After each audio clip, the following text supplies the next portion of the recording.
Mes enfants, bonne journée à tous. On a, comme chaque dimanche matin, nous allons traiter une ou deux questions. La première question qui a été soulevée, qui est une question classique et que peut-être vous vous posez, c'est comment se fait-il que les personnes pieuses ont l'habitude, ont l'usage d'avoir la tête couverte? Cela inclut non seulement la kippa sur la tête à l'intérieur de la synagogue, à l'extérieur de la synagogue, mais également les casquettes ou les chapeaux que les rabbinim portent, ou enfin les dames mariées qui ont la tête couverte. Vous verrez que la question que vous avez soulevée, elle est énorme parce que les réponses sont nuancées.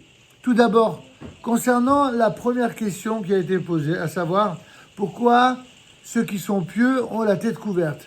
On apprend cela de l'usage d'un des grands maîtres du Talmud, à propos duquel le Talmud, pour vanter en quelque sorte ses mérites, sa piété, son extrême piété, mais aussi son humilité, eh bien, il est dit à son sujet qu'il n'a jamais marché plus de 2 mètres à peu près sans avoir la tête couverte. Et de là, nos sages en ont déduit quelque chose d'assez extraordinaire, c'est que lorsqu'on a la tête couverte en signe d'humilité vis-à-vis de Dieu et des hommes, mais surtout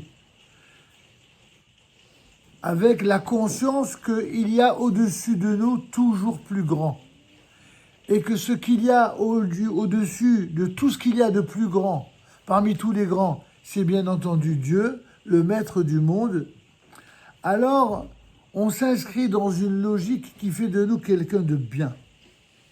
Quelqu'un de bien pour nous, c'est d'abord quelqu'un qui a la crainte de Dieu. La crainte, ça ne veut pas dire trembler comme un idiot, non. La crainte, c'est une crainte révérentielle.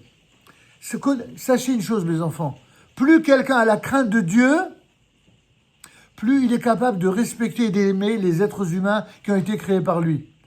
Moins quelqu'un a la crainte de Dieu, plus il est insoumis à Dieu, plus il est insoumis à tous les gens qui sont bien parmi les humains, plus il devient un suppôt, c'est-à-dire quelqu'un qui va supporter les terroristes.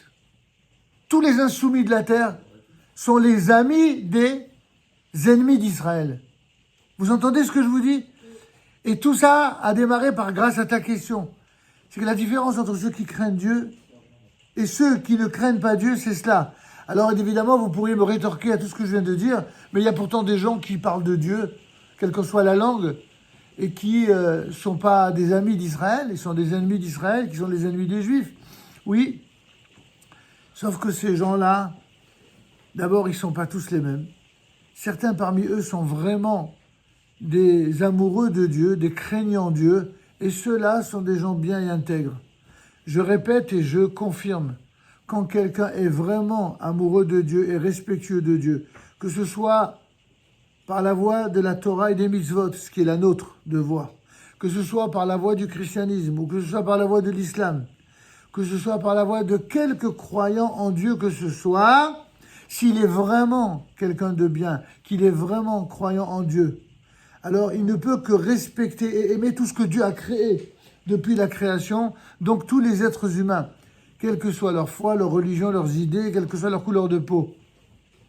Il ne saurait être question, dans un judaïsme authentique, d'un quelconque racisme ou d'une quelconque haine vis-à-vis de qui que ce soit en raison de ses idées. Prenons un exemple très simple. Il y a des gens qui font croire que aimer les citoyens du monde, c'est soutenir même ceux qui sont des truands, qui sont des terroristes. Ces gens-là qui disent cela sont des menteurs. Ce sont des êtres mauvais. Et ces gens-là, on ne peut que les combattre. Comment combattre des gens mauvais? En ayant toujours cette conscience, cette distance avec Dieu qui s'appelle la crainte de Dieu. Ce qu'on appelle en hébreu la yirat shamayim. La crainte de Dieu, c'est la conscience de la distance qui nous sépare du niveau de Dieu. Nous sommes très petits, nous sommes les créatures, et nous avons du respect pour celui qui nous a créés. Donc la raison pour laquelle on porte la kippa, pour laquelle on porte le chapeau, eh bien c'est surtout une affaire de respect vis-à-vis de Dieu et vis-à-vis également de toutes les personnes de qualité. Maintenant, pour le dernier exemple cité dans le questionnement, à savoir une dame mariée qui se couvre la tête. Là aussi, il faut savoir que la réponse n'est pas tout à fait la même. Il est aussi question de crainte et de respect, mais plus encore de pudeur. C'est un mot qui aujourd'hui ne veut pas dire grand-chose chez beaucoup de gens, mais dans la tradition juive en particulier, mais dans les traditions religieuses en général, la pudeur, c'est une qualité qui est essentielle, non seulement pour les femmes, mais aussi pour les hommes. Il y a des gens qui mettent en avant la qualité de la pudeur chez les femmes, donnant à penser qu'en fin de compte, si les hommes commettent des fautes, c'est uniquement à cause des femmes impudiques. Sauf que même s'il est vrai que des femmes impudiques peuvent amener des hommes à fauter, si les hommes fautent, c'est pas que parce que les femmes sont impudiques, que certaines femmes sont impudiques. C'est parce qu'eux-mêmes sont impudiques. La pudeur, elle est une nécessité aussi bien chez les hommes que chez les femmes. Dans un cas comme dans l'autre. Sauf que ça se traduit de manière différente. La pudeur des hommes, c'est dans leur manière de se comporter, de parler, de s'habiller et effectivement d'avoir la tête couverte. Quant aux dames, elles ne sont censées ne se couvrir la tête qu'à partir du moment où elles sont mariées. Pourquoi? La tradition juive, bien sûr. Tout simplement parce que un des atours de la beauté féminine, c'est la chevelure.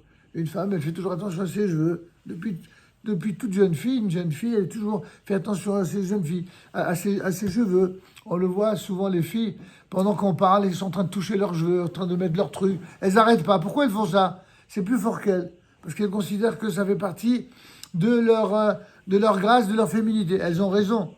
Sauf que tant qu'une jeune fille n'est pas une femme, on va dire que c'est mignon comme un enfant, eh bien on ne prête pas aucune intention autre que la grâce d'un enfant.